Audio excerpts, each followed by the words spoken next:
Législative nationale, les 477 élus sont connus depuis ce dimanche après la publication des résultats provisoires par la CENI.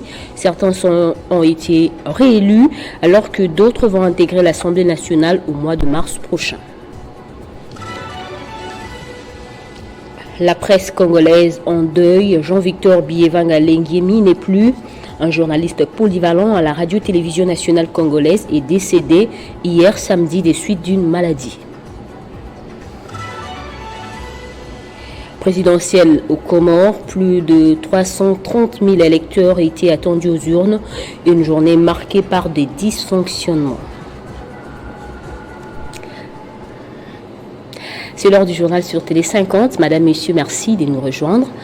Publication ce dimanche dans la nuit des résultats provisoires des législatives nationales par la Commission électorale nationale indépendante.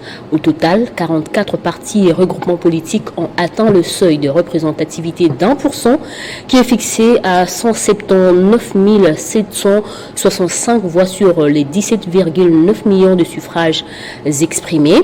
Parmi eux, on retrouve de poids lourds tels que UDPS Tshisekedi, l'FDCA, Ensemble pour la République, le MLC, AAUNC et tant d'autres. La CENI a rassuré que le résultat publié reflète le voix valablement exprimé. Après une longue attente de près de 6 heures, la Commission électorale nationale indépendante a enfin rendu public le résultat provisoire des élections législatives nationales. Pour Denis Kadima, président de la CENI, son institution ne pouvait pas publier les résultats provisoires sans pour autant mettre la lumière sur les éventuels cas de fraude. Face aux irrégularités constatées et soulevées par la clameur publique, la CENI ne pouvait rester indifférente et se devait d'accorder une attention particulière afin de déceler tous les cas de fraude et d'abus. La CENI se devait de protéger et de restaurer la voix de l'électeur congolais confronté au gangstérisme électoral. Conformément à son rôle lui attribué par la Constitution de la République démocratique du Congo, par la loi électorale et par sa loi organique, qui est d'organiser tout processus électoral et d'en assurer la régularité, la CENI s'est faite un devoir de ne pas prendre en compte dans son comptage ceux des suffrages acquis abusivement par certains candidats. Certaines personnalités politiques ont remporté plus de suffrages que d'autres à travers les pays. Il s'agit entre autres de la sénatrice Carola Guito, du sénateur Matata Mponyo Mapan, qui ont obtenu plus de la moitié des suffrages exprimés dans leurs circonscriptions respectives. Ils décrochent automatiquement un siège, même si leurs partis ou formations politiques n'ont pas atteint les seuils électoraux de 1%. Province de Bazouélé, la circonscription électorale de Boutaville. Il s'agit de Guito Amela Carole, organisation AAEC, voix obtenue 11 524, bulletin valide 16 945. Et puis province Équateur, circonscription de Bomongo, il s'agit de Mangombe Bomongo Jean-Marie, de l'UDPS, voix obtenue 9 534 sur 15 303 et siège obtenu 1.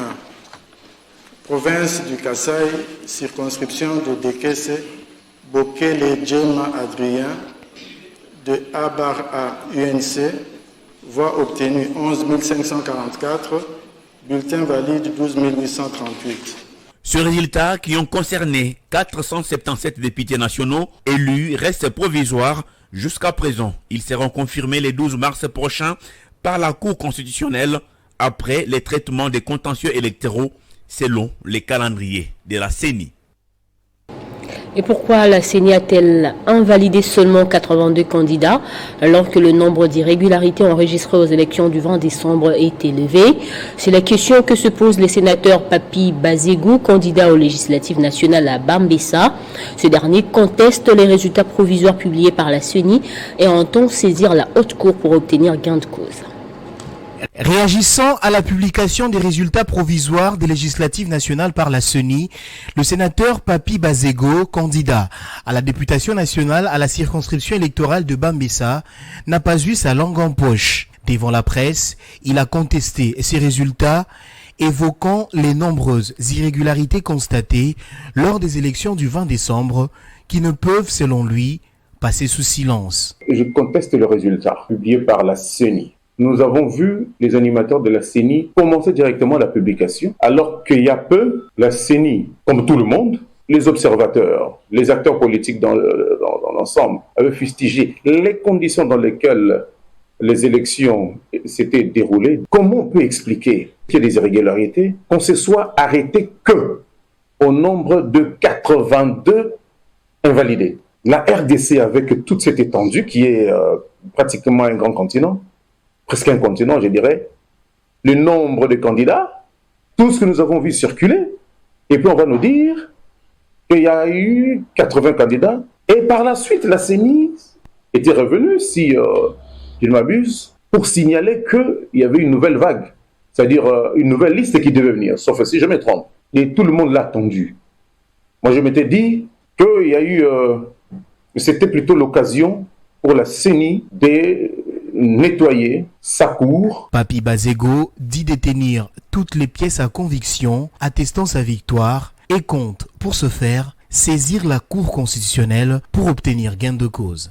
Il ne s'agit que de résultats provisoires. Et la Cour constitutionnelle, qui a le pouvoir de publier le résultat définitif, nous osons croire qu'elle va examiner le dossier, puisqu'elle en a la compétence, et ce sera à elle de nous fixer si, oui ou non, nous avons raison quant à ce. Pour rappel, la centrale électorale a publié ce dimanche, aux alentours de 1h du matin, les résultats provisoires des législatives nationales. 477 candidats ont été déclarés élus, dont 64 femmes. Et après la confirmation de la réélection de Félix Tshisekedi à la magistrature suprême par la Cour constitutionnelle, la Fondation Annie Matembo est prête à accompagner le président de la République pour la réussite de son second mandat. Dans un message signé par sa présidente cette semaine, elle présente ses vœux de succès, prospérité à Félix Tshisekedi et son épouse Denise Nekio. Au nom de la Fondation Annie Matembo que je dirige et au mien propre, je viens par ce message vous présenter tous mes vœux de santé, de fer, de paix, de sagesse et de prospérité pour cette année 2024. Avec ma foi chrétienne, de vœux qui seront des instruments que Dieu mettra à votre disposition, Monsieur le Président de la République, pour bien gérer davantage notre beau pays, la République démocratique du Congo. Nous adressons les mêmes vœux à votre épouse, la distinguée première dame, Maman Denise Nekio Tshisekedi, qui vous a toujours accompagné dans vos multiples tâches pour le bien-être du peuple congolais. Monsieur le Président de la République, c'est aussi une occasion pour la Fondation Annie Matembo de vous présenter ses vives félicitations après votre brillante victoire à l'issue de l'élection présidentielle organisée par la CENI le 20 décembre dernier. Monsieur le Président de la République, chef de l'État, tout comme les Congolais de tous bords à travers le pays, vous ont voté à plus de 73%, fruit de la bonne gestion de votre premier mandat. La Fondation Annie Matembo, que je dirige, vous réitère aussi son soutien indéfectible et son accompagnement tout au long de ce second mandat. Puisse l'Éternel notre Dieu être votre boussole et rempart tout au long de votre nouveau quinquennat à la tête de notre pays. Que Dieu bénisse la RDC, son peuple et son président. Je vous remercie. Message signé, présidente de la Fondation Annie Matembo, Kunda Bouyamba Matembo Annie. En santé, rendons-nous au Sud Kivu à présent, où un cas de maladie apparentée au virus de monkeypox ou à la variole des singes a été enregistré dans la zone de santé de Mwenga. Cette maladie présente des symptômes inquiétants. La société civile tire pour se faire la sonnette d'alarme. Nous venons d'être alertés par la population de l'aire de santé de Ngando de l'enregistrement d'un cas de maladie apparentée au virus de monkeypox dans cette partie de la zone santé de Mwenga.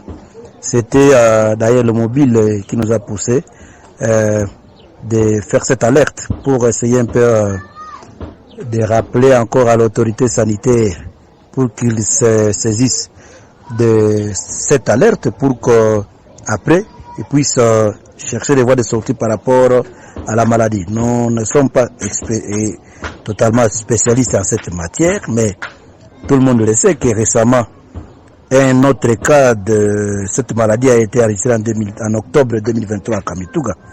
C'est face à cette situation que nous voulions d'abord appeler la population dans les 18 aires de santé de Mwenga, qu'ils puissent essayer un peu d'être actifs par rapport à des cas. S'il y a des cas, ils peuvent alerter d'office l'autorité sanitaire.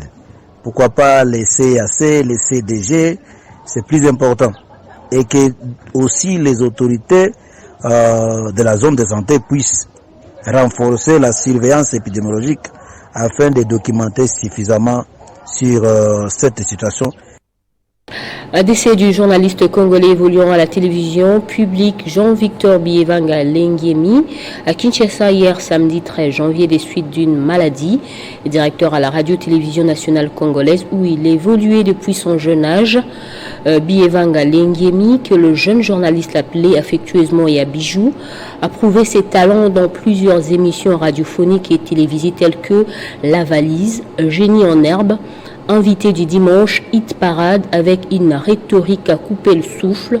La liste n'est pas exhaustive. Et dans le reste du continent présidentiel aux Comores, ce dimanche 14 janvier, où 338 000 électeurs sur une population de 836 000 personnes étaient appelées aux urnes pour élire leur gouverneur et surtout leur président. Azalia Soumani, au pouvoir depuis 2016, est candidat à sa propre succession. Face à lui, 5 candidats d'opposition. La journée de vote s'est déroulée dans un climat de grande tension. Pour ce premier tour des élections, la journée de scrutin a été marquée par un certain nombre de dysfonctionnements.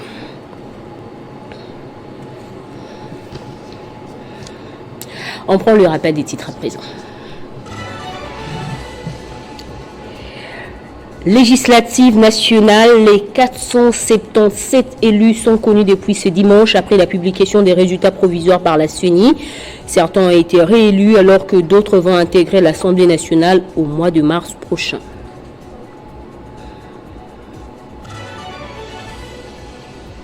La presse congolaise en deuil, Jean-Victor Bievanga Lengiemi n'est plus.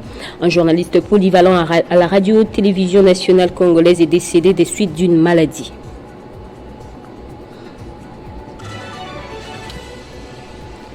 Présidentielle aux Comores, plus de 330 000 électeurs étaient attendus aux urnes. Une journée marquée par des dysfonctionnements. Merci de votre fidélité à votre chaîne. Ce journal est complètement terminé.